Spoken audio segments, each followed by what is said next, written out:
pequeño receso y ya el profesor Hyber los va a acompañar con enfermedad hemolítica del feto y el recién nacido. ¿Listo? La idea es que con esta clase teórica podamos abarcar lo que vamos a ver en el laboratorio del próximo jueves y en el último laboratorio de pruebas pretransfusionales antes del club de revista, porque realmente se usa la misma técnica. Y esto ya básicamente es lo que se adiciona con la clasificación para, pues, como final a todas las pruebas inmunohematológicas que lleva una transfusión de sangre. Bueno, yo esto que no me pasa. Denme un segundito. Listo. En Colombia, entonces, chicos, existe un decreto que es el 1571 de 1993, por medio del cual se reglamenta todo lo relacionado con los bancos de sangre y los servicios de gestión pretransfusional en el país. La finalidad, entonces, de este decreto es garantizar la seguridad, la calidad y la eficiencia en todos los procesos relacionados con la donación de sangre, el procesamiento de la misma, el almacenamiento, la distribución y las transfusiones de sangre y sus componentes. En este decreto, pues existen varios artículos, pero solo les traje a colación el día de hoy dos artículos que me parece que son como los que más nos interesan en esta clase, que es el artículo 45, el cual dice que las transfusiones de sangre humana o de sus componentes o derivados con fines terapéuticos constituyen un acto propio del ejercicio de la medicina. ¿Qué quiere decir, muchachos, esto? Que a pesar de que nosotros como profesionales de la salud, microbiólogos o bacteriólogos, seamos los encargados de realizar todas las pruebas pretransfusionales y garantizar que la unidad es idónea para una transfusión, realmente es el médico quien es el responsable de las transfusiones. Muchas veces los médicos se desligan mucho de este proceso y se lo dejan al personal de enfermería, pero realmente él es el que es encargado de vigilar que la transfusión realmente sí sea correcta y si al paciente le pasa algo, estar ahí pendiente para poder atender cualquier manifestación y dar manejo. Existe otro artículo entonces que los traigo a colación, que es el artículo 46, que dice que todo procedimiento de transfusión de sangre, espérenme, yo muevo esto por acá, espérenme un segundito, listo. Mm, Qué pena, un segundito, por favor.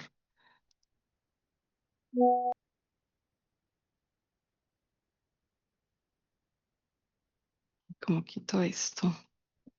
Ya, listo, que dice que todo procedimiento de transfusión de sangre total o cualquier componente que tenga eritrocitos es obligatorio realizarle pruebas de compatibilidad de acuerdo al Manual de Normas Técnicas Administrativas y de Procedimientos expedida por el Ministerio de Salud. Es decir, que nunca vamos a transfundir una unidad o va a salir de nuestro servicio una unidad a no ser que estemos en un evento de emergencia como un código rojo, un trauma, un paciente pues que está sangrando a chorro sin realizarle todas las pruebas de compatibilidad. Recuerden que ayer les decía que si encontramos una discrepancia, cualquier situación, nosotros no podemos liberar esta unidad para ser transfundida y asimismo sucede con las pruebas de compatibilidad. Siempre va a ser reglamentario que podamos realizar estas pruebas antes de liberar la unidad para ser transfundida. Listo, el proceso entonces, chicos, de la transfusión inicia básicamente con la evaluación clínica de los pacientes. No solo se debe revisar los resultados de la hemoglobina de los pacientes, sino que también es necesario que el médico haga una evaluación completa de este mismo y revise la sintomatología de él. Existen muchas enfermedades en pacientes que manejan hemoglobinas muy bajas y que por sí solas los pacientes aprenden a tolerar este nivel de hemoglobina bajo, sin necesidad de ser transfundidos. Sin embargo, existen, por ejemplo, pacientes como los pacientes cardíacos, en los cuales la hemoglobina de pronto no está en un extremo tan bajo para nosotros, es decir, hemoglobinas de 10 o inclusive un poco más bajas en 9, que creería uno que de pronto no ameritan una transfusión, pero al tener problemas de corazón y al tener insuficiencia cardíaca requieren mayor cantidad de oxígeno, mayor cantidad de sangre y es necesario ser transfundido antes de iniciar una cirugía o en cualquier momento si el paciente lo requiere. Entonces, realmente lo que buscamos y cuando nosotros capacitamos el personal asistencial en las instituciones es hacerlos conscientes de que las transfusiones no son cualquier cosa. Realmente las transfusiones es colocarle algo diferente o algo extraño a un paciente, ¿cierto? Es que consideran realmente trasplantes. Por eso es importante que se evalúe realmente la condición del paciente y se revise si realmente el paciente es necesario que se transfunda o no. Muchas de estas transfusiones pues llegan a tener momentos exitosos y no pasa absolutamente nada con el paciente, pero otras pueden llegar a situaciones o eventos catastróficos que pueden inclusive causarle la muerte al mismo paciente o generarles una infección. Entonces es importante que los médicos siempre de manera consciente revisen si su paciente sí amerita tener una transfusión, recibir una transfusión.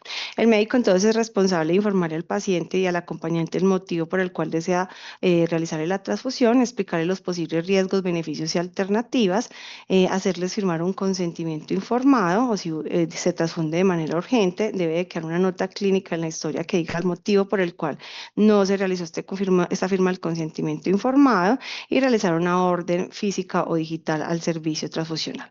También los pacientes tienen la posibilidad de firmar un disentimiento, es decir, negarse a una transfusión por más que tengan hemoglobinas bajas. Existen religiones como los testigos de Jehová, en los cuales recibir sangre para ellos representa un acto no permitido en su religión y por tanto ellos disienten la transfusión y tienen todo el derecho a hacerlo. En esos pacientes pues a veces existen otros manejos con eritroproyetina o otros medicamentos, pero obviamente pues no es lo mismo y toman más tiempo y sus condiciones son más críticas, pero eso ya el médico es el encargado de hablarlo. Nunca debemos de transfundir a un paciente sin que éste tenga su consentimiento informado, porque como les digo, las transfusiones son un acto médico quirúrgico legal e inclusive todo lo relacionado con las transfusiones se deben de guardar durante muchos años, hasta 15 años, por si hay una demanda o alguna situación que amerite una investigación. Siempre se debe dejar entonces en la nota, una nota, perdón, en la historia clínica que justifique el motivo de la transfusión y toda la información brindada a los pacientes acompañantes. Se debe realizar, el médico debe realizar entonces un acompañamiento de esta transfusión en los primeros 15 minutos, debe hacerle seguimiento y finalmente dar una nota que diga cómo terminó el paciente después de la transfusión. Si el paciente quedó en buen estado, si sufrió alguna reacción o si alguna situación eventual sucedió. Chicos, si van teniendo alguna pregunta, me van haciendo, ¿listo? Bueno, todo formato entonces de solicitud de hemoderivados debe contener la suficiente información con el propósito de identificar claramente al receptor. Es importante que las solicitudes cuenten con una información mínima como la edad. Les contaba el día de ayer que en extremos de edades, por ejemplo, si es un neonato o un adulto muy mayor o si tiene alguna enfermedad, de pronto vamos a tener alguna discrepancia en los resultados de laboratorio o de pruebas inmunohematológicas y es importante que conozcamos estos datos para poder saber si es algo normal o debemos de buscar solucionar la discrepancia. Nombres y apellidos completos del receptor, número de historia clínica o identificación único asignado por la institución. Muchas veces tenemos pacientes en los servicios con el mismo nombre y apellido, entonces es importante que las instituciones tengan un segundo identificador, ya sea la cédula o el número de historia clínica para evitar que transfundamos de manera errónea al paciente incorrecto. También pues a veces usan número de cama, aunque esto es más inseguro, o de habitación, realmente siempre hemos de confirmar antes de administrar una unidad, si estamos frente al paciente correcto y para eso debemos de hacerle varias preguntas como sus nombres completos, su número de documentos, si alguna vez lo han transfundido, si conoce de pronto su grupo sanguíneo y cómo le ha ido de pronto en alguna transfusión.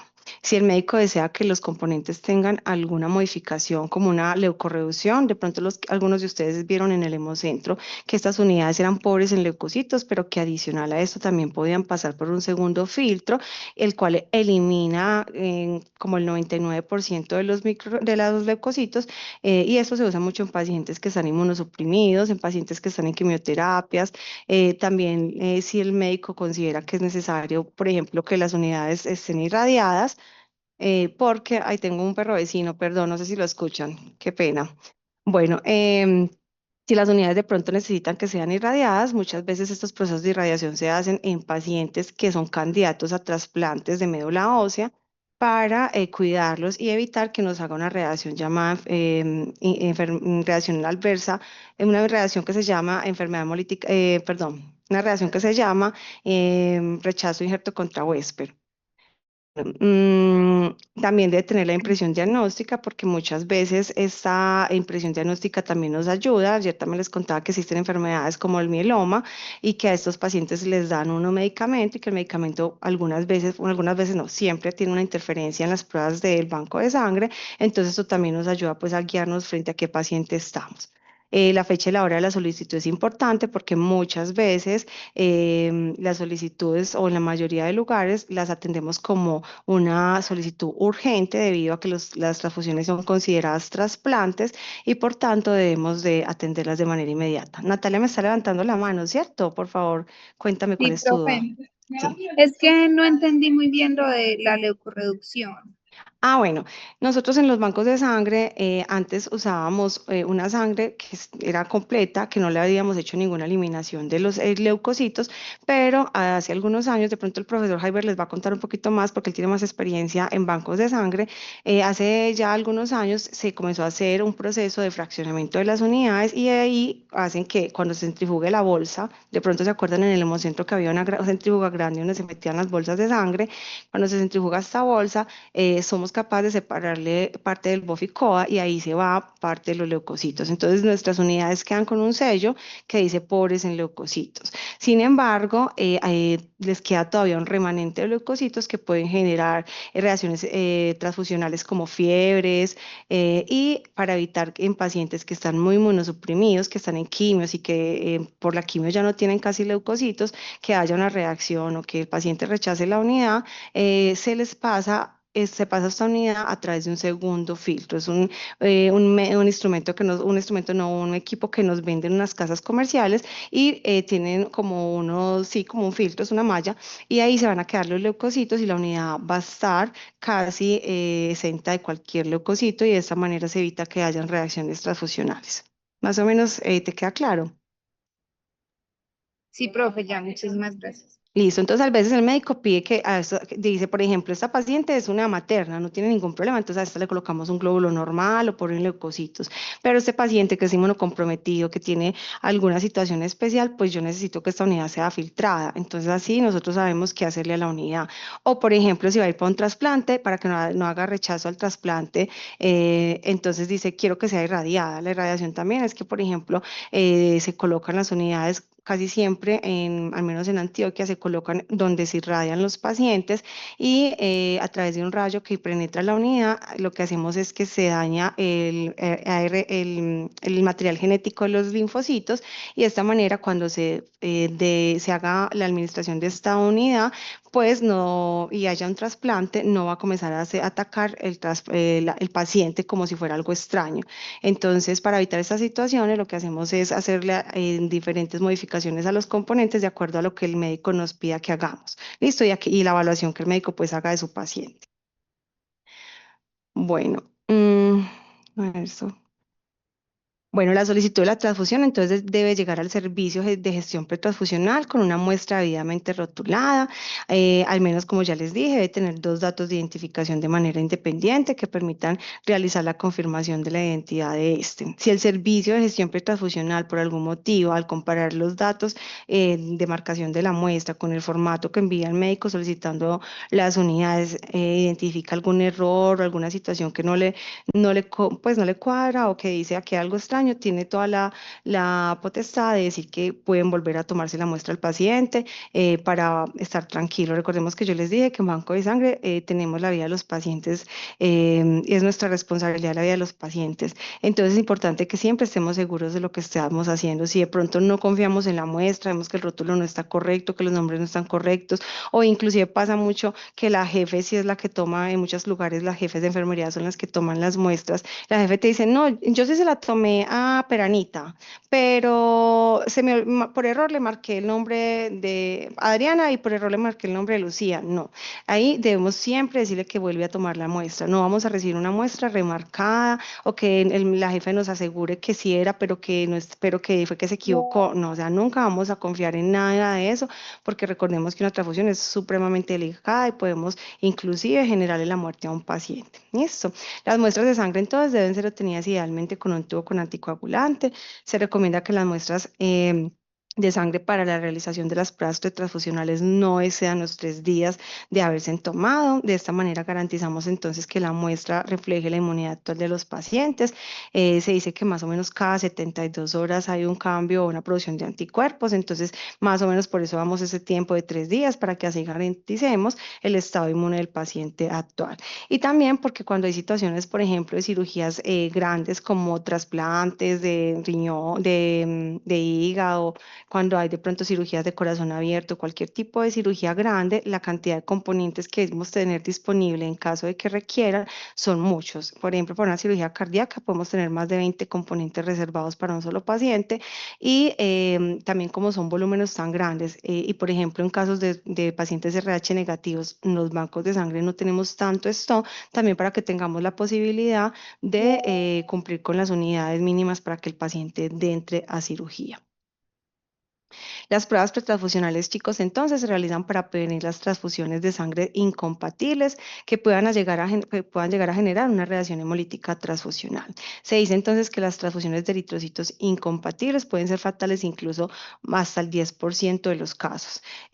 Como les decía de pronto ayer o en la clase anterior, los pacientes que reciben unidades que no corresponden o que son de otros grupos sanguíneos inicialmente pueden sentir una presión en el pecho, posteriormente a eso pueden manifestar un daño renal y finalmente una coagulación intravascular diseminada y llegar a la muerte del paciente. Entonces, aunque la transfusión pueda detenerse y no generar el daño o llegar a ser fatal, pues sí puede causar daños en al menos el 10% de las personas que reciban una unidad incompatible o una unidad que no sea grupo AB o compatible.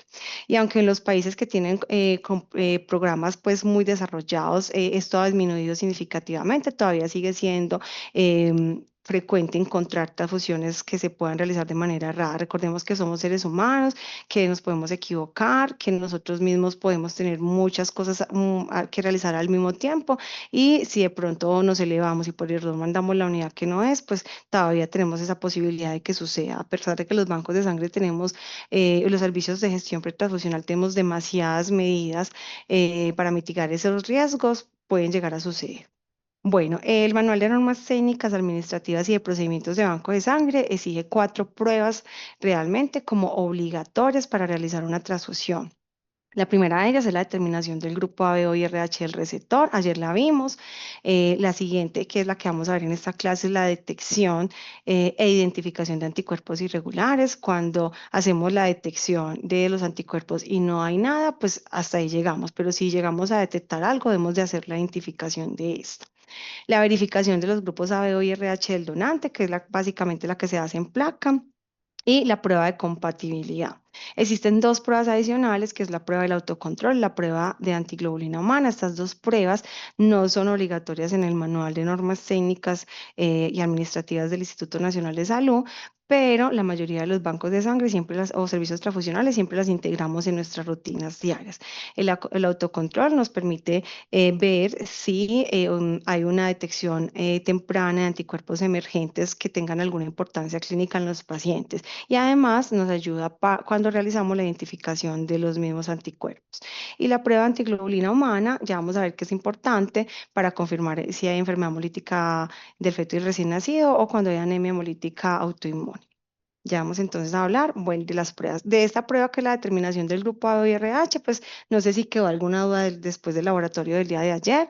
Nunca vamos a despachar una unidad sin confirmar el grupo A B y RH del paciente a través de la técnica directa e inversa. Siempre debe haber una confirmación de ambas pruebas para correlacionar entre sí y confirmar el grupo del paciente. Si no existe esa confirmación, no vamos a despachar ninguna unidad. No sé si de pronto quedó alguna duda de la clase de ayer. Bueno, no me va a tener entonces mucho a hablar de esta prueba porque ya la habíamos mencionado Profe, antes. Sí, en lo que usted decía ahorita, en las pruebas pretransfusionales, que se le sí. toma una muestra al paciente, digamos, en los pacientes hospitalizados que ya llevan mucho tiempo, ¿a ellos se les vuelve a tomar prueba pretransfusional o, digamos, cuando es así de emergencia, ya no se toma?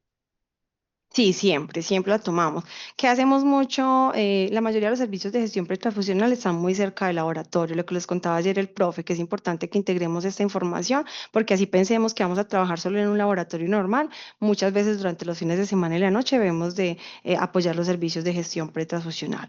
¿Qué sucede? Entonces, por ejemplo, si yo tengo una reserva, en muchas partes lo que hacemos es esto, si yo tengo una reserva del paciente que me la hacen el día lunes, pero el paciente entró a cirugía el día miércoles y yo tengo tiempo ir a buscar una muestra del hemograma o de que me manden una muestra más fresca o así, yo puedo solicitarla. Entonces, muchas veces lo que hacemos es que pedimos la muestra de hematología para usar eritrocitos mucho más frescos y que las pruebas den más, nos muestren más como el estado inmune de los pacientes. Pero así haya una emergencia y así se transfunda de emergencia. Como les dije, el decreto 1571 de 1993 establece a través del artículo 46 que siempre se debe hacer la prueba de compatibilidad. Entonces, así mandemos una unidad de manera emergente sin prueba de compatibilidad, siempre después debemos de hacerle la prueba para verificar cómo nos da el resultado. En caso de que tengamos un resultado incompatible, que esto puede llegar perfectamente a suceder, lo que debemos de hacer es informar de manera inmediata al médico como un valor crítico. Normalmente lo que el médico hace es que tiene las transfusiones y ante la posibilidad de que genere una reacción transfusional, administra esteroides. Así mitiga un poco la posibilidad de que se generen las reacciones. Muchas veces también lo que sucede es que el paciente, como está sangrando a chorro, entonces la sangre que entra es la misma sangre que sale casi que inmediatamente. Hay pacientes en traumas a los que uno les puede transfundir más de 80 unidades, incluso hasta 100 unidades. Entonces, casi nunca esa sangre termina quedando en el organismo. Entonces, pero siempre vamos a realizar las pruebas de compatibilidad, así ya se haya mandado la unidad. ¿Listo? ¿Te resolví la duda? Sí, profe, muchas gracias. Bueno. ¿Alguna duda entonces, chicos, con la clasificación ABO y RH? Yo creo que al día de ayer les quedó claro, tuvimos la oportunidad de hacerlo, entonces ya creo que lo hemos integrado. Bueno, la siguiente prueba entonces, que es la que sí nos interesa el día de hoy, es la detección de anticuerpos irregulares. El objetivo, chicos, de esta prueba es detectar o demostrar la existencia de anticuerpos con significancia clínica.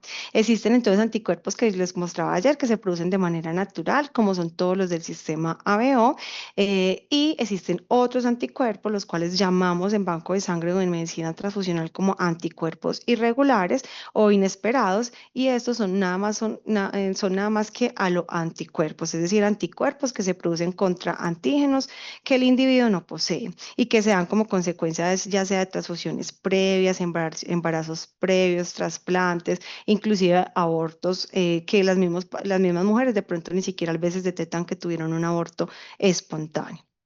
La significancia entonces clínica se establece entonces con base en la probabilidad de ocurrencia de una reacción hemolítica transfusional, una notable reducción de la sobrevida de los eritrocitos y la posibilidad de que se genere enfermedad hemolítica del feto y el recién nacido. La mayoría de estos aloanticuerpos reaccionan a temperaturas de 37 grados, temperatura corporal, y por eso para nosotros son importantes. Y se revela dicha reacción a través de un reactivo que se llama antiglobulina humana. Ya vamos a hablar del reactivo. Bueno, ¿cómo se hace esta prueba? Para la realización entonces de esta prueba se debe contar con un set de 2 a 3 células comerciales, así como las células A y B que les mostrábamos ayer y con las que trabajamos para hacer las pruebas inversas. Como sabemos que estos antígenos están adheridos a la membrana de los eritrocitos, entonces las casas comerciales nos facilitan células que ya han sido identificadas con dichos antígenos, normalmente asimilando un eritrocito para que si el paciente tiene un anticuerpo irregular o un aloanticuerpo, se pueda hacer la unión antígeno-anticuerpo y la podamos identificar. Normalmente estas células deben de ser, tener unas reglas básicas, deben de ser de donantes o normalmente deben de conocerse completamente el fenotipo al donante, son perfiles antigénicos ya identificados en el donante, y el panel debe contener al menos 2 células y en muchos casos 3 células. En Colombia o al menos en Antioquia trabajamos casi siempre con 3 células. Estas células dicen que deben de ser R1, R1, R2, R2 y R minúscula, R minúscula. ¿Qué significa esto? Significa que cuando las células sean R1, R1 van a ser RH positivo, es decir, que obtienen el antígeno de presente, y van a ser homocigotos para C grande y para E pequeño. Las R2 van a ser RH positivo también, pero van a tener los antígenos contrarios. Van a ser homocigotos para E grande y para C pequeño. Y finalmente, la R minúscula son una célula que va a ser RH negativo, es decir, que no tiene el antígeno D.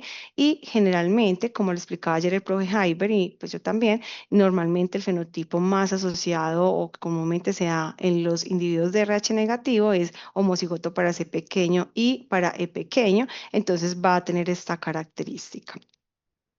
Bueno, normalmente el panel entonces debe contener al menos 18 antígenos de significancia clínica. ¿Cuáles son entonces estos antígenos, chicos? Son los antígenos que en la clase de sistema ABO y RH mencionábamos como otros grupos sanguíneos de interés en medicina transfusional.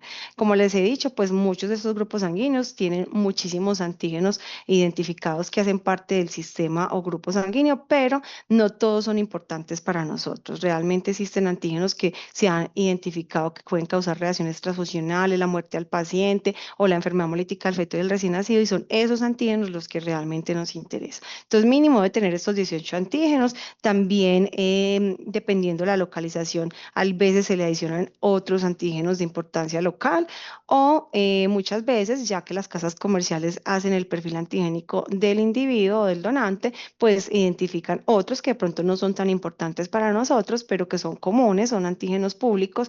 Entonces lo que hacen es que los adicionan en el panel ya que los identificaron. ¿Listo? Existen también algo que se llama el efecto de dosis, es decir, que se reacciona mucho mejor cuando el antígeno está en estado homocigoto. Por eso muchos de los paneles intentan que los antígenos estén de esta manera. ¿Qué anticuerpos reaccionan mejor a antígenos en estado homocigoto? Por ejemplo, los del RH, los del DAFI, los del KIT, entre otros. Sin embargo, por ejemplo, en Colombia tenemos la posibilidad de montar esta prueba con un set de 3 células, y de esta manera pues tenemos la posibilidad también de que hayan antígenos en estado homocigoto y que también estén en estado heterocigoto. Bueno, ¿alguna duda hasta ahí? Bueno, para la realización entonces de la prueba, chicos, lo que hacemos es que usamos existen pues diferentes técnicas que se emplean para realizar esta prueba, pero hoy en día la que más usamos es las tarjetas. Como en todos hemos tratado de migrar a la tarjeta, porque nos da mucha más seguridad transfusional y porque pues son reactivos que ya están listos, que se hicieron comercialmente, que no van a depender del operario. Entonces, normalmente lo que hacemos es usar tarjetas que tienen unas microcolumnas o columnas que asimilan un tubo de ensayo, que son estas pequeñitas. Estas microcolumnas o tubos de ensayo pequeños lo que contienen es gel o perlas de vidrio. Esas son como las dos tipos de reactivo que tienen, cargadas con una antiglobulina humana, que también en la literatura la pueden consultar como suero de Kunz en honor a la persona que lo descubrió, que es el doctor Robin Kunz. Estas perlas entonces lo que tienen son anticuerpos antimonoglobulina G y anticuerpos anti-C3D, que al unirse o detectar estas inmunoglobulinas en el eritrocito o estos fragmentos del complemento van a generar una aglutinación de visible de los eritrocitos y van a permitir que la podamos visualizar y le demos resultado a la prueba. Entonces, ¿cómo se hace la prueba? Es una tarjeta igual o similar a a las que vimos el día de ayer. Como ven, esta tarjeta o las que yo les muestro son un poquito diferentes a las de ayer, pero conservan los mismos reactivos, el mismo orden, todo. Eso depende como de la casa comercial, pero todas las técnicas tienen el mismo principio. Aunque es muy importante que siempre evaluemos el procedimiento que el fabricante nos está dando para usar la técnica, y de esta manera garantizar que se haga de la manera correcta y evitar que hayan errores o que entremos en discrepancias por el uso inadecuado de la técnica. Entonces, normalmente todas las tarjetas de inmunohematología tienen un pozo de reacción. En este pozo de reacción vamos entonces a depositar las células comerciales, generalmente la célula 1, 2 y 3, y le vamos a adicionar el suero o plasma de nuestro paciente. Normalmente en este pozo de reacción, bueno, yo les decía a algunos ayer que en química siempre les pedían que pipetearan de manera vertical, para garantizar como que se deposite el reactivo. Sin embargo, en inmunohematología intentamos pipetear un poquito más ladeadito para intentar que quede en el pozo de reacción y se pueda dar la unión antígeno-anticuerpo y se pueda sensibilizar el eritrocito. Posterior entonces a que se echen las células o se depositen en el pozo las células, a cada uno pues de los pozos claramente, las células uno 2 y 3, vamos a echar entonces o a depositar o a adicionar el suero o plasma de mi paciente y vamos a llevar esto a incubación durante, durante unos 10 minutos o 15 dependiendo la técnica. Y esta incubación nos va a permitir que se dé una sensibilización de los eritrocitos. Los antígenos entonces que sean de significancia clínica, que son los antígenos que las casas comerciales pues nos dan, si encuentran el anticuerpo en el suero o plasma del individuo, del paciente, van a generarse la sensibilización del eritrocito, pero por sí sola esta sensibilización no permite una aglutinación visible. Y es ahí entonces donde cuando llevamos a centrífuga vamos a ver que al pasar por el tubo o por la columna cargada con la antiglobulina humana se va a revelar la aglutinación. Bueno, entonces nuevamente aquí lo tenemos. Vamos a facilitar en el pozo de reacción la unión antígeno-anticuerpo a 37 grados. Vamos entonces a llevar a centrifugación. Si hay una unión antígeno-anticuerpo, previamente la antiglobulina humana se va a adherir, ya que les dije que tenía anticuerpos antimonoglobulina G y anticuerpos anti la fracción C3D del complemento. Si el anticuerpo detecta pues esta unión o el eritrocito sensibilizado, entonces va a generar que el eritrocito no sea capaz de descender hasta el final de la columna y se quede y forme una aglutinación visible que se leerá como positivo. En caso de que no haya ninguna sensibilización del eritrocito, pues este va a migrar hasta el fondo de la columna y vamos a leerlo como negativo. Pero si llega a haber entonces una sensibilización, pues no va a alcanzar a migrar hasta el fondo y este resultado es el que vamos a obtener como positivo. Normalmente, si llegamos al resultado negativo, es decir, donde no se identifica ninguna o no se detecta ningún anticuerpo irregular, pues hasta ahí llega nuestra prueba y se valida como negativo. Pero si llegamos a un resultado positivo, la norma establece que no debemos solamente detectarlo, sino que debemos identificarlo y es ahí donde hacemos una segunda parte de la prueba. Bueno, la identificación entonces de los anticuerpos irregulares es, digamos que una evaluación mucho más compleja para identificar, pues, de acuerdo, pues, como a los hallazgos obtenidos. Para la identificación de los anticuerpos irregulares es entonces importante siempre que consideremos la historia clínica de los pacientes, si estos han recibido transfusiones previas, si han tenido algún embarazo, si conocen de algún aborto que hayan tenido, inclusive si el paciente ha recibido algún trasplante. Para ello entonces usamos la misma técnica empleada en la detección de los anticuerpos irregulares, pero esta vez ya no vamos a usar 3 células comerciales, sino que vamos a usar 11 células comerciales, que al igual que lo que empleamos para la detección de los anticuerpos irregulares, deben de cumplir con las mismas características, ser de grupo O, tener un perfil antigénico totalmente conocido, bueno, y en este caso, pues ya no tendría la regla de que fueran R1, R1, R2, R2 y R minúscula, sino que como son 11 células, pues la idea es que cumplan con otros parámetros. La selección entonces de estas células se hace de tal manera que nos permita ir distinguiendo conforme se vayan dando reacciones positivas o negativas la especificidad del anticuerpo. Para ellos, chicos, entonces, a diferencia de lo que les decía que fuera R1, R1, R2, R2 y R minúscula, en este caso lo que las casas comerciales van a buscar es que tengan al menos 2 células que expresen el antígeno y 2 que no lo expresen. Para esta manera, darle especificidad al anticuerpo. Siempre entonces se debe correr en paralelo con el autocontrol. Ahorita vamos entonces a hablar del autocontrol. Es una prueba bastante sencilla. Em, un solo panel muchas veces puede llegar a ser insuficiente para lograr la identificación del anticuerpo de manera correcta. Por eso existen, porque a veces existen pues combinaciones de múltiples anticuerpos. Por eso es recomendable entonces que podamos correr a veces en esos casos más de 2 paneles o que también podamos usar paneles tratados con bromelina, papaína, trixina, ya que estos paneles tratados nos permiten con la ayuda de enzimas destruir algunos antígenos y exponer o intensificar otros, lo que permite entonces diferenciar el anticuerpo que relaciona con las enzimas y hacer una identificación mucho más precisa al compararlo con paneles que no han sido tratados. Si el paciente entonces tiene reportes previos de anticuerpos que ya se hayan identificado en algún momento, es recomendable entonces que al revisar la historia del paciente tratemos entonces de buscar un panel que no tenga el antígeno para el cual él ya fue positivo, para que de esta manera no estemos volviendo a identificar el mismo antígeno. Si el antígeno, por ejemplo, es un antígeno que es lábil a pretratamiento enzimático, podemos usar entonces un panel pretratado. También, chicos, pasa algo y es que muchas veces los anticuerpos de significancia clínica pueden lograr pueden lograr ser indetectables hasta el 30 o 35% al año de haberse sensibilizado. Es decir, que cuando pasa más o menos un año que se haya hecho la sensibilización, si no se vuelve a dar una exposición a este antígeno, puede que más o menos hasta el 30 o 35% de la población haga que ese anticuerpo sea indetectable. Y también se dice en la literatura que hasta el 50% de estos anticuerpos se vuelven indetectables en más o menos pasados 10 años de la sensibilización. Este proceso de que el anticuerpo no se elimine del organismo, pero no sea fácil detectarlo, lo conocemos como evanescencia. Y ahí cuando encontremos un anticuerpo así, pues siempre vamos a decir que era que el anticuerpo estaba evanescente, porque si no, lo tendríamos que haber identificado cuando hacemos la prueba.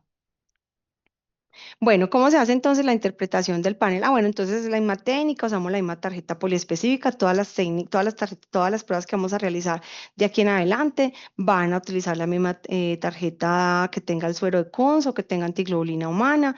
Muchas veces también la conocimos como la tarjeta de Liz o poliespecífica. Para la interpretación o identificación, entonces lo que debemos de hacer es que vamos, a diferencia de lo que hacíamos con la otra, en la cual solo teníamos 3 células, en esta vamos a tener 11 células, vamos a contar con diferentes paneles, por ejemplo, este es el panel B, ahí existe el panel A, el panel C, diferentes casas comerciales pues van a numerar de manera diferente sus paneles. La idea es que no solo exista un panel con el que podamos identificar, ya que si estamos frente a en frente a múltiples anticuerpos o anticuerpos de baja dosis, podamos tener una segunda herramienta con que identificar. El panel A va de la célula 1 a la 11, el panel B va de la 12 a la 22 y el panel C va de la 23 en adelante. Entonces, en este caso, les traje un ejemplo del panel B, pero si contamos, tiene las mismas 11 células. Lo que vamos a ir haciendo entonces es que, de acuerdo al resultado obtenido en cada uno de los pozos de identificación, es que vamos colocando en la parte de acá del frente si el resultado es positivo o es negativo.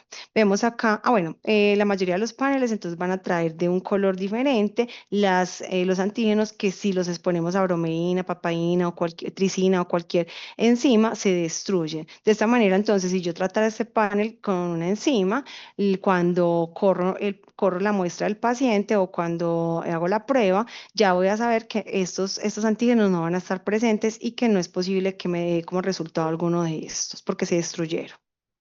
Lo que hacemos entonces es que vemos acá, esta es una foto de una tarjetica de estas de poliespecífica o de Liz, la verdecita que les mostré en la detección de anticuerpos. Vamos a correr las 11 células como se hace la prueba del rastreo.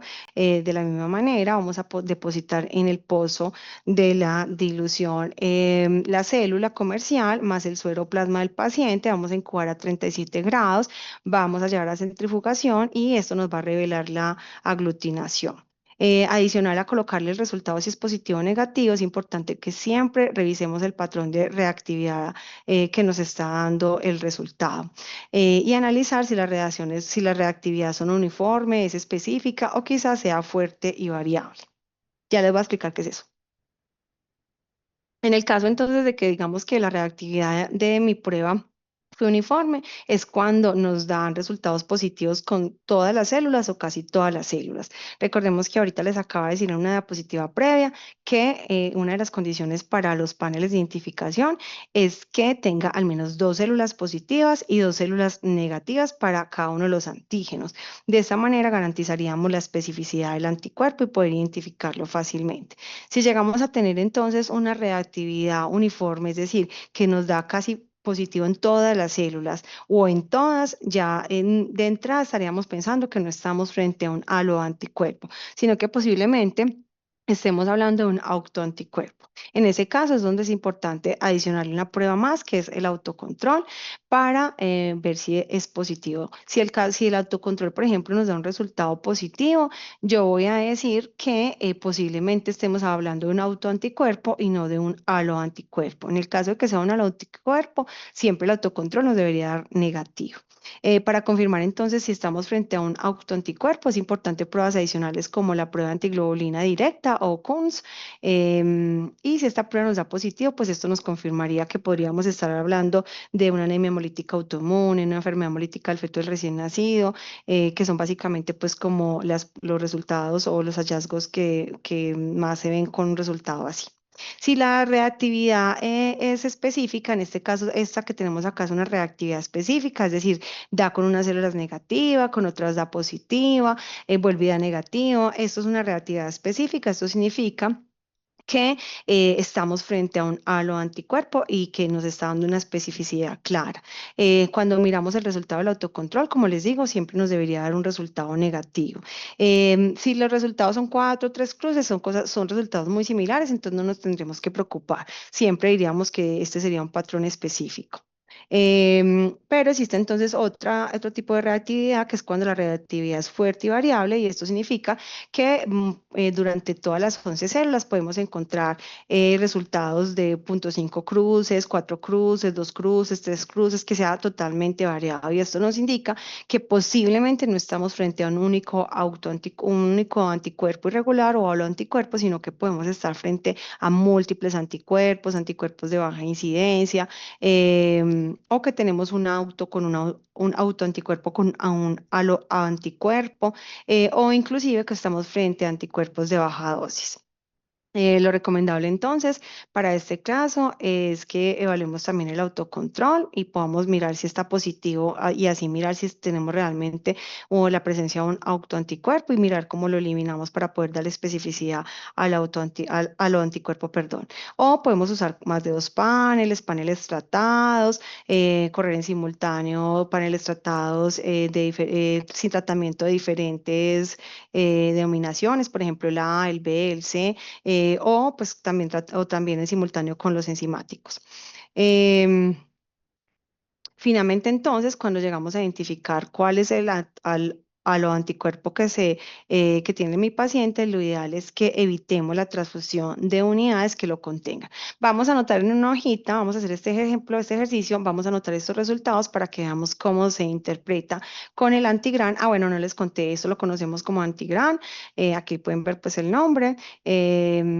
Y cuando les digo que anotemos, es como si anotáramos al frente de cada una de estas células, o sea, esta es la célula 2, entonces al frente anotaríamos el resultado. Anotemos por favor en un papelito, bueno, o en sus tablets el resultado. Vamos a entonces anotar que es negativo para las células 12, 13, 14, que es positivo para las células 15, 16, 17, que es negativo para la célula 18, 19, positivo para la 20, 21 y negativo para la célula 22. ¿Cómo lo hacemos entonces? Entonces, lo que hacemos los servicios de gestión pretransfusional y los bancos de sangre es que vamos y nos paramos frente a los 18 antígenos o cada uno de los antígenos que tenga nuestro panel. Aquí está el nombre de cada uno de ellos. Vemos, por ejemplo, acá está el D, el C, el C minúscula, L minúscula, y así sucesivamente. Y vamos a ir mirando frente a cada una de las células cómo es el resultado. Entonces, para el caso de nuestro ejemplo anterior, vimos que era negativo para la célula 12, 13, 14, positivo 15, 16, 17. Vamos a ir a mirar eso entonces. Vamos con el primer antígeno, que es el antígeno D. Nos paramos en él, comenzamos a mirar, negativo para la 12, negativo para la 13, negativo para la 14. Cuando llegamos a la 15 es positivo para la 15, o sea que nos encasilla muy bien con el antígeno de hasta ahora. Vamos a mirar la 16, es positivo, la 17 es positivo, está súper bien, pero cuando llegamos a la 18 es positiva y en nuestro panel dice que la 18 es negativa. La 19 también es negativa, entonces ahí pues ya esta antígeno ya no sería el antígeno que posiblemente, frente al cual posiblemente esté reaccionando el plasma de mi paciente. Es decir, posiblemente mi paciente no tenga un anticuerpo anti-D. Vamos al siguiente antígeno que es el C grande, entonces volvemos a hacer lo mismo, negativo para la 12, 13, 14, positivo para la 15, entonces ya vemos que este tampoco nos sirve porque con la célula 15 debería dar negativo. Nos vamos para el grande, negativo para la 12, 13, 14, positivo para la 15, ahí nos encasilla súper bien, positivo para la 16, 17, súper bien, negativo para la 18 y 19, también nos da perfecto con nuestro resultado, positivo para la 20, 21 y finalmente negativo para la 22. Entonces estaríamos diciendo que estamos frente a un resultado que es el anti-E. Es decir, que si la casa comercial nos dio unas células que asimilan un eritrocito y que el eritrocito tiene en la membrana estos 18 antígenos y mi plasma sobre mi paciente reaccionó de manera positiva y al hacer la identificación encontramos que es un anti-E, podemos asegurar que mi paciente tiene un anticuerpo irregular anti-E. Y esto, chicos, ¿alguna duda ahí? Para que hagamos hasta ahí para que hagamos el segundo ejemplo. A ver quién se anima a hacerlo. Está fácil. ¿Quién se anima para que haga el segundo ejemplo? Ya se los voy a poner. ¿Hay alguna duda, chicos? Estoy sola, a ver, ¿qué se hicieron todos? Yo veo 11 personas. ¿Escojo yo alguno? ¿Algún Profe, voluntario? hola. Eso, perfecto. Dalena, ¿cierto? Sí, profe. ¿Te quedó claro cómo se interpreta? Sí, profe. ¿Te animas a hacer el otro? Sí. Listo. Ah, bueno, aquí me faltó, voy a este detallito. Como dijimos que tenía un anti-E, entonces si en la unidad que lo voy a transfundir encuentro que tiene un E positivo, pues obviamente esta unidad, perdón, un E positivo, obviamente esta unidad no me va a servir, entonces debo buscar una unidad que carezca del antígeno que sea negativo para el E grande y transfundirle algo que sí sea compatible. Nunca le vamos a colocar a mi paciente algo que él no tiene, ni algo que ni tampoco un antígeno contra el cual él está desarrollando un anticuerpo, porque pues esto va a generar una reacción grave. Listo, este es el segundo ejemplo, Dalina. Entonces vamos a anotar el resultado. Es negativo para la célula 12, 13, 14, positivo para la célula 15, negativo para la 16, 17, 18, 19, 20, positivo para la 21 y 22. Te doy un segundito para que la anotes. Me dices cuándo paso al antigrán.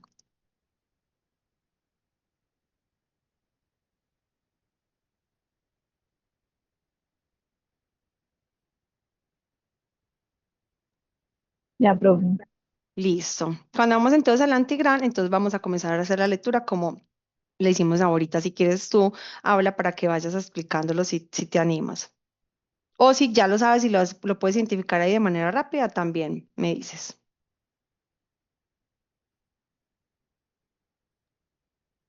Bueno, las tres primeras dieron negativo. Ujú. Entonces, bueno, podría ser la D, la Listo. E. Entonces ahí, claro, exacto. Entonces comienzas diciendo pues que el C grande lo descartarías porque la 15 estaba positivo, ¿cierto? Pero Sí, entonces no, profe. pero no nos vamos a ir a mirar solo las tres primeras, sino que lo vamos a ir de arriba hacia abajo. Entonces, por ejemplo, el D no sirve. ¿Por qué no nos sirve el D? Porque la 15 estaría negativa. A ver, yo veo. La 15 estaría positiva, la 16 es la que estaría negativa. Entonces, eso. Entonces acá lo descartaríamos justo por la 16. El C grande no sirve.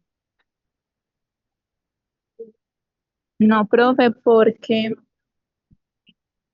la 15 estaría positiva. Eso, excelente, súper bien. El E grande no sirve.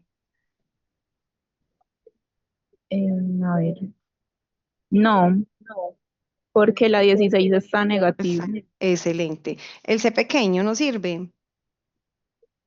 No, porque la 2 está negativa. Lo mismo que el E pequeño, estos dos, pues si vamos a ver, el F pues no es importante y estos mira que no tiene ninguna positividad, entonces eso simplemente lo vamos a omitir. Vamos al KEL.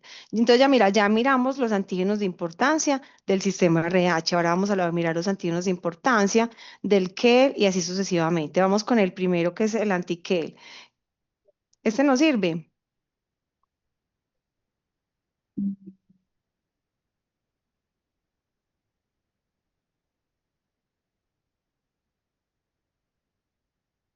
¿Qué dices? Créeme, profe, que estoy. A ver, la 16 dice que está negativa, entonces está bien. 17 negativa. 18. Sí, profe, ese sí sería. Excelente. Entonces este sería, ay, yo detuve esto Ese acá. sería el Ya. anticuerpo irregular. Excelente. Entonces ahí diríamos que mi paciente tiene un antiquel y volveríamos a hacer exactamente lo mismo. Bueno, y ya ahí nosotros podemos hacer por verificación el resto, a ver si hay algún otro de pronto y poder descartar que esté frente a múltiples, pero vimos que nuestro resultado es muy específico, o sea, no tiene resultados variables, fuertes y variables, sino que realmente es puntual, es demasiado específico. Entonces, por lo general, siempre vamos a estar hablando solo de un resultado, pero es importante también hacer como el resto del descarte cuando estemos en la práctica diaria. Entonces ahí vamos a hacer exactamente lo mismo, podemos hacer la pruebita del fenotipo extendido, que vemos que normalmente las casas comerciales nos tienen el antiquel ahí incluido, y si la unidad que vamos a transfundir no tiene el QUEL, pues se la transfundimos de manera inmediata al paciente sin ninguna complicación. ¿Listo? ¿Alguna duda, chicos, con esto?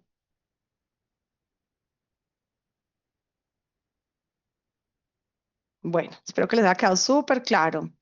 Bueno, entonces, ¿qué es el autocontrol? El autocontrol utiliza la misma técnica que la detección de anticuerpos irregulares, pero en vez de usar células comerciales para evaluar el suero del paciente e identificar un halo anticuerpo, como les mencioné, está muy estrechamente relacionado con los autoanticuerpos. Entonces, lo que hacemos es que enfrentamos directamente el suero del paciente o los glóbulos rojos del paciente, perdón, los glóbulos rojos del paciente con el mismo suero del paciente. Ya no vamos a tener un ratio comercial que nos venda alguna casa pues comercial, valga la redundancia, sino que lo que hacemos es la misma dilución al punto 8 que hacíamos en la clase de ayer y vamos a exponer sobre la misma tarjeta poliespecífica los glóbulos rojos del paciente en el pozo de la dilución, sí, en el pozo pues de la reacción, perdón, con el mismo suero del paciente, lo llevamos a 37 grados y hacemos centrifugación de la muestra. Una vez se cumpla el tiempo que nos diga el fabricante y esto nos va a revelar pues si hay aglutinación o no. El autocontrol no es lo mismo que el Kunst directo, muchas veces la gente lo confunde con un Kunst directo, pero son pruebas diferentes. No es requerida, pues como les digo, en las normas técnicas como una prueba pretransfusional, pero como ustedes acaban de ver, es muy útil para nosotros, para mirar si estamos frente a un autoanticuerpo o no. Entonces siempre los bancos de sangre la implementan o los servicios transfusionales la hacemos de manera rutinaria.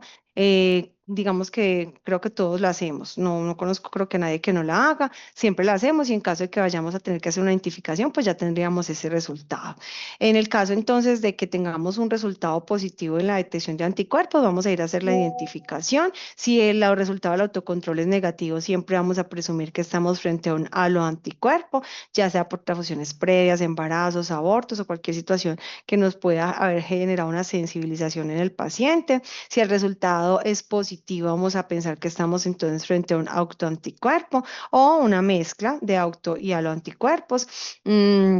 También pues podemos presumir entonces que estamos frente a una anemia hemolítica autoinmune. Si presumimos que estamos frente a una anemia hemolítica autoinmune, vamos a ir a realizar la prueba del Kunst directo o prueba antiglobulina directa y si esta nos da positivo, pues esto nos confirmaría este resultado. En el caso de que el resultado de la detección sea negativa, pues no vamos a hacer identificación, no es necesario pues obviamente evaluarlo frente a un autoanticuerpo, pero no a un autocontrol. Y en el caso de que el resultado solamente de la detección sea negativo, pero el autocontrol esté positivo, posiblemente podemos estar viendo o reflejándose el sistema inmune del paciente y estemos quizás frente a un anticuerpo de importancia clínica que apenas está comenzando a surgir. Entonces, posiblemente todavía esté un poco débil. ¿Alguna duda, chicos, hasta ahí? Bueno. La otra prueba entonces que les decía que no es normativa en los bancos de sangre, pero que siempre la hacemos cuando se necesita para dilucionar esos problemas, es la prueba de antiglobulina directa Kunst directo. Esta prueba entonces es una prueba que busca detectar si los glóbulos rojos de los pacientes están cubiertos o sensibilizados con inmunoglobulina G o con la fracción C3D del complemento, normalmente en enfermedad hemolítica del feto y del recién nacido. Ahorita el profesor Jaiber les va a hablar un poquito más de esta enfermedad y de la prueba. La reacción alteraciones hemolíticas transfusionales y una anemia hemolítica autoinmune. Y bueno, ¿cómo se realiza? Normalmente se realiza la misma tarjeta o la misma suero de antiglobulina humana. Ya no vamos a hacer ninguna incubación con un suero plasma del paciente, sino que vamos a coger los eritrocitos propios de mi paciente, vamos a hacer una dilución al punto 8, vamos a depositarla directamente en la columna de la prueba, donde vamos a realizar la prueba para mi paciente, vamos a llevar la centrifugación y vamos a leerla igual que las anteriores pruebas. Si existe migración de los eritrocitos hasta el fondo del pozo, vamos a leer como negativo. Si existe alguna aglutinación, alguna sensibilización del eritrocito, sensibilización no. Si el eritrocito tiene inmunoglobulina G o la fracción C3D del complemento adherida a su membrana, pues va a ser detectada por la antiglobulina que tiene anticuerpos anti-inmunoglobulina G y anti-C3D del complemento y pues no va a permitir que el eritrocito migre y esto nos va a generar un resultado positivo en las enfermedades que ya les mencioné. ¿En qué casos hacemos la prueba del CUNS directo? Se hace mucho en recién nacidos con ictericia para identificar si hay enfermedad hemolítica por incompatibilidad materno-fetal, en pacientes con anemia hemolítica para mirar si el origen realmente es inmune y en reacciones transfusionales para identificar si los glóbulos rojos transfundidos están siendo atacados. Bueno, la tercera prueba entonces que nos dice el manual de normas técnicas que debemos de hacer es la verificación del grupo sanguíneo ABO y RH del donante. Recuerden que yo les dije que existían varias técnicas para hacer la clasificación del sistema ABO y RH y que una de ellas era la clasificación en placa, que sin embargo nosotros no la usábamos de rutina porque era inespecífica, podía puede haber interferencias por la placa que usamos, por si mezclamos, homogenizamos bien el reactivo con la sangre o por múltiples situaciones, pero que sí la usamos en unos casos puntuales y este es uno de los casos puntuales en los que la usamos. Muchas veces, o muchas veces no, en la mayoría de bancos de sangre, el sellado o certificado de la unidad que dice que esta prueba fue tamizada para tales infecciosas, que está el grupo sanguíneo, que tiene tal fecha de vencimiento, todo eso, estos sellos se pegan de manera manual. Entonces, pues todos somos seres humanos, todos nos podemos equivocar, podemos estar pasando por 5.000 situaciones, tener un día muy movido y podernos equivocar. Entonces, siempre, nunca vamos a confiarnos en que la unidad esté certificada como positivo, sino que la vamos a verificar y la manera correcta de verificarla es haciendo esa clasificación en placa. Normalmente los bancos de sangre nos dejan una tubuladura fraccionada en partes y con estas fracciones de las unidades es que hacemos la reclasificación de la unidad y la prueba de compatibilidad. Existen de pronto lugares en los cuales tienen un poco más de recursos y también pueden hacer la clasificación usando una tarjeta que se llama como confirmatoria, que solo tiene la columna de la entidad del anti-B y el D, y de esta manera confirman el resultado de la unidad que van a transfundir. Las transfusiones siempre, chicos, deben de hacer en lo posible del mismo grupo sanguíneo y RH del paciente. Muchos lugares apartados que no cuentan con bancos de sangre cercanos o que para ellos tener sangre es costoso, solicitan a los bancos de sangre grupos A y O de STO y no utilizan grupos B o AB u otros grupos sanguíneos. Y le transfunden a todos los pacientes indeterminadamente del grupo, si es A, si es B o AB, unidades O positivo. Esto es una mala práctica porque esto aumenta el desabastecimiento de los bancos de sangre. Debemos siempre considerar el grupo del paciente y de esta manera buscar la unidad correspondiente. En Antioquia tenemos una red de bancos de sangre muy unida y esto ayuda a que si no tenemos una sangre u otra para no incurrir en desabastecimiento, pedimos sangre a los otros bancos y la intercambiamos para de esta manera darle al paciente la sangre que realmente le corresponde según su grupo sanguíneo y RH. Bueno, también hacemos una verificación del plasma cuando vamos a ser transfundido. Esto es una unidad de plasma, yo creo que muchos lo vieron en el hemocentro.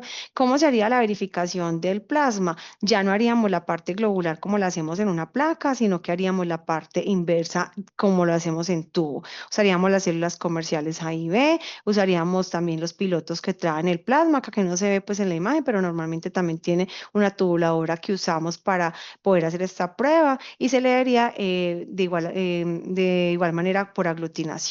Si este plasma es O, ¿quién me dice cómo nos debería dar la inversa cuando hagamos la prueba en el tubo? ¿Quién se anima? Ayer lo vimos mucho, para que hagamos más dinámica la clase, aunque ya casi tengo que terminar, yo veo. Bueno, vamos bien. A ver, ¿quién nos dice? Está sencillísimo.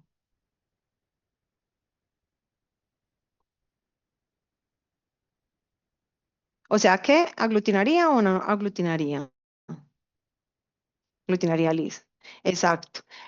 Recordemos que es lo mismo, va a haber un sello de calidad que alguien pone, entonces siempre, idealmente, verificar todo componente, ¿cierto? En especial plasma y glóbulos rojos, las plaquetas y los crioprecipitados no conservan grupo sanguíneo ni RH, en la mayoría de los lugares transfundimos, pues, independiente del grupo sanguíneo del paciente, entonces siempre, como profesionales que van a ser ustedes y van a ser excelentes profesionales, ya lo son, van a siempre a verificar los componentes y no se van a confiar ni nos va a dar pereza hacerlo porque la vida de un paciente está en juego. ¿Listo? Bueno, aquí les traje una tablita para que la tengamos siempre muy presente. El grupo sanguíneo le puede donar a todos los demás grupos sanguíneos y solo puede recibir del O. El A le puede donar solo al A y a la B, puede recibir del A y el O. El B al B y a la B, puede recibir del B y el O. El AB solo le puede donar a la B y puede recibir de los demás grupos sanguíneos. A nivel del RH, el RH positivo puede donarle solo al positivo y puede recibir tanto de positivo como negativo. Y en el caso del RH negativo, puede donarle al positivo y negativo y solo puede recibir del negativo. Bueno, y la prueba de compatibilidad, entonces la prueba de compatibilidad se define siempre o se hace siempre para mirar la ausencia de reacción entre los anticuerpos del paciente y o receptor y los antígenos del donante. En la prueba de compatibilidad ya lo que hacemos es que tampoco usamos células comerciales, sino que hacemos una dilución con las células de la unidad o el glóbulo rojo que vamos a administrarle al paciente y lo vamos a exponer al plasma o plasma suero del receptor. Bueno, los glóbulos rojos del donante con los sueroplasma del receptor.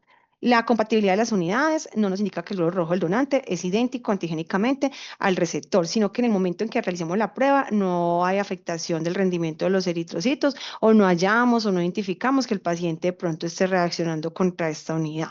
La compatibilidad también de una prueba tampoco nos impide que hagamos una alosensibilización del donante, del paciente que recibe la unidad, ya que muchas veces el sistema inmune genera a los anticuerpos a futuro y tras exposiciones previas a anticuerpos, también con los fenómenos de evanescencias, pues no los vamos a identificar, pero cuando se con el glóbulo rojo, si el glóbulo rojo casualmente tenía el antígeno para el cual él tenía el anticuerpo evanescente, pues va a haber una reacción inmediata.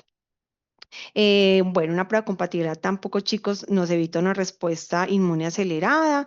Si el paciente estuvo inmunizado por un aborto previo, un trasplante, una transfusión o algo, y en el momento en que hacemos la prueba de compatibilidad no se pudo identificar como una unidad incompatible, pues nosotros vamos a creer que cuando le administremos la unidad no va a pasar nada, pero pueden haber diferentes escenarios en que haya una reacción y ahí es donde entramos a ver las reacciones hemolíticas transfusionales. Bueno, ¿cómo se hace la prueba? Normalmente, a ver, yo que les copié acá. Espere. Bueno, esa es la etapa final del procedimiento en la cual se determina la compatibilidad entre el plasma suero del receptor y los eritrocitos del donante. Normalmente entonces usamos la misma técnica, ya no vamos a usar salas, como les dije, células comerciales, lo que vamos a hacer es una dilución con las células o los eritrocitos de la unidad que vamos a transfundir. Esa dilución la vamos a echar en el pozo de la reacción o de la prueba de la tarjeta que tiene la prueba, que vamos a hacer la prueba y le vamos a adicionar el sueroplasma del paciente, vamos a llevar nuevamente a incubar a 37 grados. Si existen anticuerpos frente a algún antígeno que tenga la unidad, va a haber una sensibilización de los eritrocitos de esta unidad y tras la centrifugación, al pasar por la antiglobulina humana, se va a revelar la aglutinación de manera visible y vamos a decir que la prueba es incompatible. Entonces, si mira hasta el fondo de la columna, decimos que es compatible. Si se queda atrapada en el gel, vamos a decir que es incompatible. Mucho cuidado, chicos, con estos, porque en los ejercicios que hacemos e incluso en el parcial, muchas veces me colocan que este resultado es negativo y que este es positivo.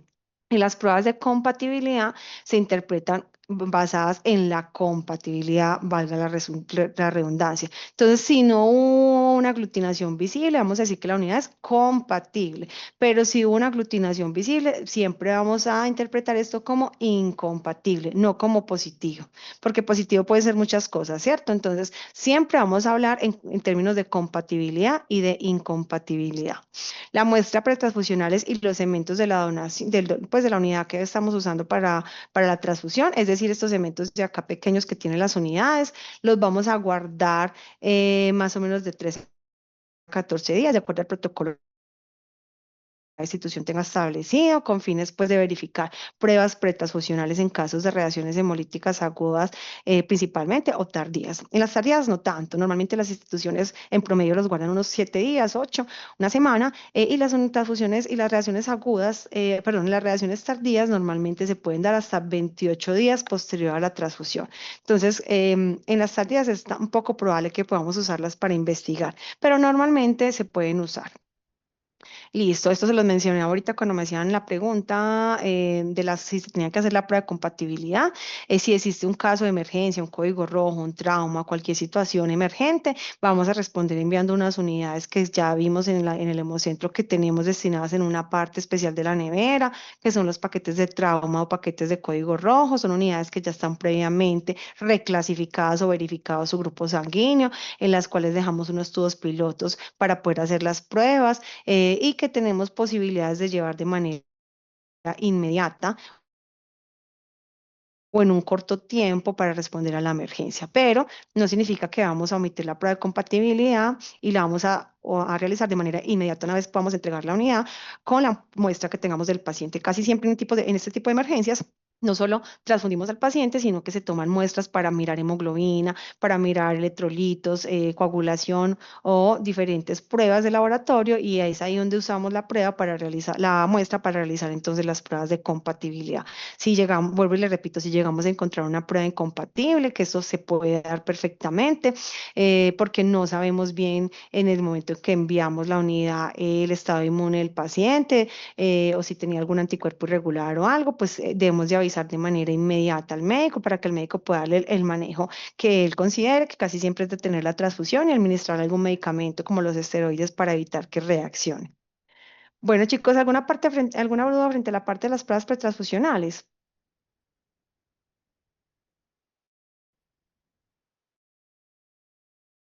No, bueno.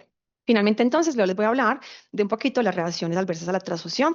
Las reacciones adversas a la transfusión es algo que nosotros tenemos que tener en la mente, saber que existen, saber cuáles son agudas, cómo se clasifican, pero que realmente nosotros no estamos con el paciente y no logramos identificarlas. Es la enfermera o el médico que es el responsable de la transfusión, el que normalmente puede identificar la reacción y darle manejo. Sin embargo, esto siempre se debe notificar al servicio transfusional y en el servicio transfusional siempre debe notificarlo al Instituto Nacional de Salud, inclusive pueden hacer comités de vigilancia extraordinarios para revisar el caso, se debe notificar de manera inmediata algunos casos puntuales al Instituto Nacional de Salud, inclusive puede reunirse con algún médico líder en la institución como urgentólogos para mirar si la clasificación de la reacción si es real o no, o si de pronto se reportó de manera errónea. ¿Qué es una reacción adversa a la transfusión? El manual de hemovigilancia nos dice que es una respuesta indeseada e imprevista asociada a las transfusiones de sangre o de sus componentes o derivados, que se presenta durante o después de la transfusión y afecta la seguridad del paciente o receptor. Normalmente pueden deberse a dos tipos de situaciones, una a la calidad del componente y otra a factores propios o intrínsecos de los pacientes. ¿Qué es la hemovigilancia? Es el conjunto de acciones de vigilancia epidemiológicas que permiten la detección, el registro y el análisis de la información relativa a todos los eventos adversos e indeseables derivados no solo de la transfusión, sino también de la donación de sangre. La cadena transfusional o los eslabones que conforman la hemovigilancia van desde la promoción de la donación, la selección correcta del donante, el fraccionamiento de los componentes, la realización de las pruebas biológicas e inmunohematológicas, el almacenamiento correcto de las unidades, el transporte correcto de las unidades, las pruebas pretransfusionales, que es todo lo que acabamos de ver, la identificación correcta de la unidad y el receptor cuando enviamos la unidad al servicio para que ya sea infundida o transfundir al paciente, la vigilancia del momento transfusional para que el médico esté pendiente de todo lo del paciente en ese momento e inclusive el seguimiento post-transfusional. Estos son todos los eslabones que conforman la hemovigilancia, es decir, que si en algún momento donamos sangre, ya tenemos una responsabilidad con ese componente que estamos donando y hacemos parte de toda la cadena o los eslabones que conforman la hemovigilancia. Cualquier desvío entonces en estos procedimientos podría generar un evento adverso que puede comprometer la salud de los pacientes. Bueno, cuando hablamos de que hay reacciones que se dan por la calidad del componente, es cuando, por ejemplo, hay algún desvío en los procedimientos de recolección, de procesamiento, de almacenamiento. Por ejemplo, el almacenamiento es algo crítico en las unidades. Las temperaturas es lo que más revisa el INVIMA, que cumplamos los servicios transfusionales y los bancos de sangre, en especial los bancos de sangre, e inclusive el transporte de las unidades que se den una temperatura ideal, porque cuando no están en las temperaturas ideales, pues las fechas de vencimiento, les contaban a algunos de ustedes en el hemocentro, son diferentes o hay una proliferación de microorganismos y podemos incurrir en una sepsis en el paciente. Entonces es importante siempre que vigilemos todo esto con relación a la calidad del componente. La distribución, como les dije, la identificación del paciente y la identificación de la unidad que se va a transfundir. Cualquier desvío entonces en estos procedimientos casi siempre se atribuye a un error humano o de los dispositivos o sistemas empleados. Y ya están las debidas a factores intrínsecos o propios de cada paciente, que normalmente son respuestas inesperadas e indeseadas, con las cuales no contamos. Normalmente hacemos las pruebas de compatibilidad para garantizar que no va a pasar nada, pero como les digo, no siempre la prueba de compatibilidad nos garantiza que el glóbulo rojo que estamos transfundiendo es idéntico al del paciente o que no existe un anticuerpo evanescente o que hay algún anticuerpo que de pronto no fue identificado en su momento. ¿Cuáles son entonces la clasificación de la reacciones transfusionales? Existen tres clasificaciones grandes para las reacciones. Las primera de ellas y la más común que encontramos casi todos en la práctica diaria son las agudas no infecciosas. Normalmente son reacciones febriles neumolíticas, reacciones alérgicas, reacción hemolítica aguda, que es la reacción más importante y de mayor cuidado que debemos de tener, y es cuando infundimos una unidad de manera errónea a un paciente. Por ejemplo, a un paciente O le colocamos una unidad A. La hemólisis no inmune, el TRAL y el TACO, las reacciones metabólicas como toxicidad al citrato, hipotermia, trastorno de los electrolitos o reacciones hipotensoras. Las reacciones tardías no infecciosas están toda la reacción hemolítica tardía, la púrpura post-transfusional, la enfermedad de injerto contra huésped, el efecto inmunomodulador de la transfusión y la sobrecarga de hierro. Muchas veces estas reacciones tardías pasan desapercibidas por nosotros en los servicios normalmente, como los pacientes hospitalizados, y si está en una unidad como la UCI o si es un paciente oncológico, pues se asume que como le están colocando muchos medicamentos, se está llevando muchos procedimientos, tiene una condición especial, pues cualquier situación que presenta después de que ya haya pasado la transfusión pasa desapercibido a que la transfusión pudo haber sido uno de los causantes. Entonces, la mayoría hay un subregistro grande en estas reacciones. A mí en mi vida solo me han reportado una reacción tardía, que fue una persona que se llegó a transfundir y le dieron de alta, y cuando más o menos como a los 20 días volvió y estaba haciendo hemólisis. Entonces no había ninguna otra causa, se investigó y era una reacción tardía, pero hasta 28 días posterior a la transfusión puede manifestarse una reacción tardía y pasar desapercibida. Bueno, y las infecciones transmitidas por la transfusión, los bancos de sangre hoy en día tratamos de garantizar que las unidades sean idóneas para transfundir a los pacientes, pero esto no significa que haya un riesgo cero. Nosotros, los bancos de sangre, normalmente hacemos pruebas infecciosas como hepatitis B, C, VIH, virus linfotrópico humano 1 y 2, citomegalovirus,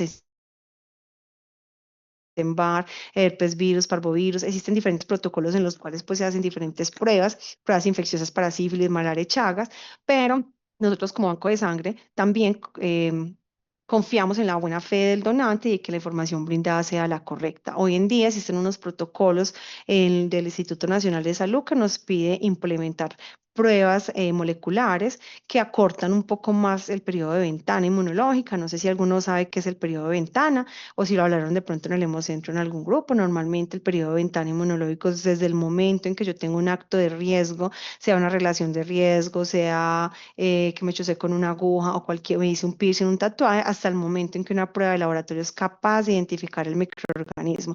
En ese periodo de ventana, una unidad se nos puede pasar como negativa si el donante nos manifestó de manera pues sincera que estuvo en un momento de riesgo. Entonces, siempre es importante que hagamos una buena sensibilización al donante para que nos de vida del paciente, sino que lo ayude a mejorar. Esto ya lo van a ver más adelante con el profesor Heiber, él les va a hablar más de la promoción y la donación, pero quiero contarles que aunque nosotros como bancos de sangre tratemos de mitigar todos los riesgos posibles, sigue habiendo riesgos cuando se trate de administrar un componente. Es algo externo, es algo que viene de una persona, es algo que no se puede fabricar de manera sintética o al menos todavía China no ha terminado de desarrollar la sangre artificial. Entonces, por ahora debemos de tratar de mitigar como esos riesgos, pero siempre va a existir el riesgo de en una transfusión de que podamos tener alguna infección. Bueno, rápidamente para terminar, les voy a mencionar un poquito sobre cada una de las reacciones.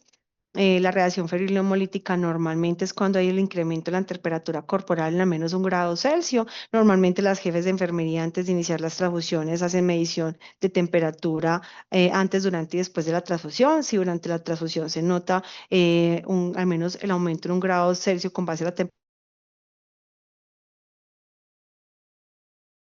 de inicio, se considera una reacción. Cuando estemos frente a un tipo de reacción de esta, la enfermera o el médico deben descartar si no se trata de una reacción hemolítica o de una contaminación bacteriana. Normalmente cuando paramos la transfusión y se administra antipiréticos, la fiebre cede en un término de una máximo 2 horas, pero la mayoría de veces no reinfundimos esta unidad. Ya eso depende pues como del criterio del médico. Bueno, hay otro aspecto entonces que son las alergias. En este caso, cuando hablamos de alergias, hay dos tipos de manifestación. Una simple urticaria que puede normalmente generar rash o ampollas eritematosas pruriginosas que aparecen en el cuello o la parte superior del tórax. Normalmente si detenemos la transfusión, esto debe de parar al administrar esteroides, pero existe un espectro mucho más severo que es la anafilaxia, en la cual pueden aparecer signos y síntomas sistémicos que incluyen hipotensión, pérdida de conciencia, inclusive puede llegar a un choque.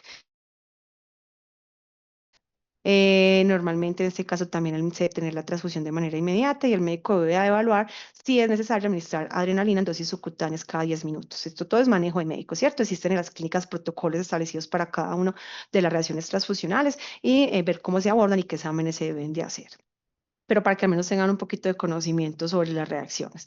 Está esta reacción que es la reacción hemolítica aguda, que les digo que es la más importante. Normalmente en la literatura dice que se puede manifestar hasta las 24 horas posterior a la transfusión, pero normalmente un paciente que recibe una unidad que no es ABO compatible puede generar en 30 minutos una manifestación de que el sistema inmune está respondiendo contra esta unidad, puede generar una falla renal y después de esto una coagulación intravascular diseminada y llevar a la muerte al paciente. Siempre que estemos frente a este tipo de reacción, el servicio nos esté transfundiendo, debe de avisar al banco de sangre de manera inmediata. Esto con el fin de que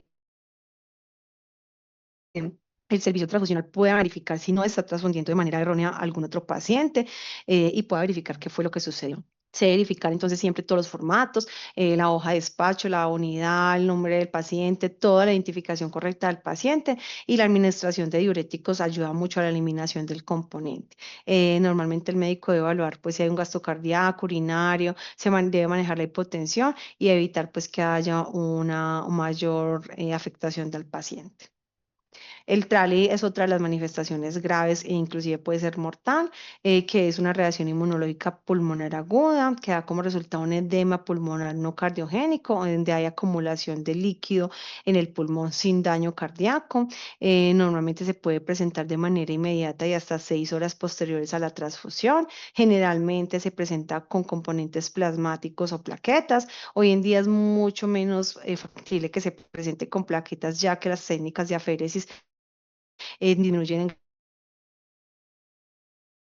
medida el volumen de plasma que se les trae a un donante, e inclusive existen técnicas de hiperconcentración en las plaquetas, en las cuales todavía el volumen plasmático es mucho menor y se resuspenden en una solución aditiva para alcanzar el volumen normal de una unidad. Entonces, esto ha mitigado un poco las reacciones transfusionales o el trali mediado por plaquetas, pero en el plasma sigue sigue teniendo la posibilidad de que se presente. Sin embargo, ya vimos en el hemocentro, la mayoría de los bancos de sangre descartan los plasmas de mujeres o inclusive de mujeres multíparas o inclusive de todas las mujeres, en aras de que la mayoría de las mujeres pueden inclusive tener abortos espontáneos sin darse cuenta en su vida que tuvo un aborto, y estos abortos pueden haber generado, esta fecundación puede haber generado anticuerpos. Entonces, para prever este tipo de situaciones o este tipo de reacción, principalmente se descartan estos plasmas. Los síntomas y signos incluyen disnea, hipoxemia, taquicardia, fiebre, hipotensión y cianosis. Bueno, normalmente ya, pues si se desea hacer, bueno, se le puede administrar diuréticos y ya si se desea hacer soporte ventilatorio, pues ya es manejo médico. El taco o sobrecarga circulatoria es otra reacción también muy común. Normalmente se confunde con el TRAL y también hay un edema pulmonar agudo y una sobrecarga del volumen. Más que todo esto se da en pacientes en extremos de edad, en los extremos de edad, es decir, neonatos, prematuros, niños o ancianos que ya no toleran muy bien esta cantidad de volumen. Inclusive también en pacientes que están en cirugías en las cuales se les transfunden demasiados componentes y no tiene pues salida el componente, sino que quedan sobrecargados con demasiados líquidos, pueden generar este tipo de reacción. En pediatría, por ejemplo, los médicos manejan fórmulas específicas que de acuerdo al peso, la talla del neonato o el prematuro extremo o el bebé o el pediatro o el pediátrico, bueno, el bebé pediátrico, calculan cuál el volumen ideal para transfundir. Hay transfusiones de neonatos de 11 milímetros o centímetros de sangre, de volúmenes demasiado pequeños, pero estos tienen unos cálculos especiales para no incurrir en una reacción de sobrecarga circulatoria. ¿Qué debe hacer entonces el servicio transfusional? Debe realizar cuando estemos frente a una reacción transfusional que nos notifique. Debe realizar las pruebas de clasificación directa e inversa y el RH en la muestra nuevamente pretransfusional y posttransfusional o postreacción, pues. Y también en la unidad que mandamos. Realizar pruebas de rastreo de anticuerpos otra vez pre y postreacción. Si se detecta algún anticuerpo, se debe identificar cuál anticuerpo se detectó. Puede ser que haya habido un fenómeno de evanescencia y estemos frente a un anticuerpo irregular o a los anticuerpos. Se debe repetir la prueba de compatibilidad. Si da incompatible con muestras por reacción, puede estar indicando la presencia de anticuerpos dirigidos contra antígenos de baja frecuencia. Se deben realizar pruebas de antiglobulina directa o CUNS directo. En la muestra, pues, de tu anticoagulado. Si la reacción es positiva, se debe repetir el CUNS directo también en la muestra pretransfusional y comparar el resultado. Si se transfundieron eritrocitos incompatibles, el resultado será positivo en la muestra en la prueba del CUNS directo. Bueno, y finalmente hay otras situaciones o manejos que se pueden dar o pruebas que se pueden realizar de acuerdo al tipo de reacción. Cuando estemos en una reacción hemolítica, entonces podemos realizar pruebas adicionales como pruebas serológicas e inmunoquímicas. Cuando estemos frente a reacciones feriles no hemolíticas, podemos revisar si hay antecedentes de transfusiones previas. Cuando estemos frente a una reacción bacteriana, mirar hemocultivos y unidades transfundidas, revisar que no haya una infección o no haya una proliferación de microorganismos. Si estamos frente a un TRAL y podemos hacer unos rayos X y mirar gases arteriales. Si estamos frente a un TACO, podemos mirar marcadores cardíacos. Y si estamos frente a alergias, podemos administrar antihistamínicos o corticoides. Normalmente, si tenemos una reacción transfusional, debemos de hacer una notificación al Instituto Nacional de Salud, es formato en el que todo Colombia debe notificar, y una vez diligenciamos este formato, los servicios de gestión pretransfusional debemos de notificar esta reacción en el módulo de CIEMI, que es un módulo que a nivel nacional está asequible a todos los servicios transfusionales y bancos para revisar si hay alguna reacción transfusional. La debemos de reportar allí, y cuando otro banco de sangre va a transfundir el paciente, debe consultar los pacientes aquí. Y si encontramos que un paciente tiene alguna reacción previa, debemos de informar el servicio para que tengan especial cuidado con el paciente, o en algunos casos, si hay protocolos institucionales en los que deciden premedicar al paciente con esteroides previamente, pues lo hagan. ¿Listo, chicos? ¿Alguna pregunta?